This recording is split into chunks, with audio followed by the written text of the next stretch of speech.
It's one you mentioned before. It's the idea of making us pay for the cost of our pollution.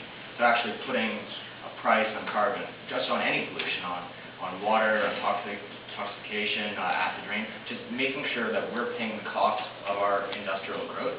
Because growth isn't bad, it's just not paying the full social and human cost is a major problem. So I think bills towards that in Canada can go a long way. The other thing we talked about a lot is ignorance of other cultures, sort of the tendency to be ethnocentric and not. We like to think of ourselves as cultural supremacists. We shouldn't just think our way is the only way of doing things. We should take the best of every culture in the world and integrate it.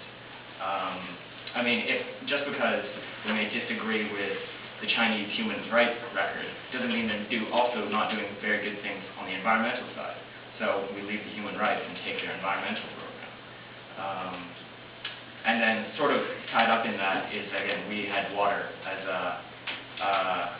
a major concern. And just because we thought it from a Canadian standpoint is that we've got massive fresh water reserves. And if we are to think of ourselves as a global community rather than just a series of cultures, how are we going to manage our massive resources when places like either our neighbors in America or places in Africa really start to run out of fresh water?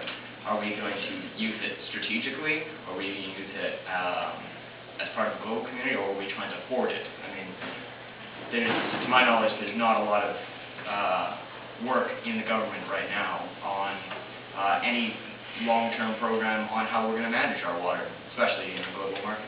So, yeah, ethnocentrism, accurate crop costs, and water management.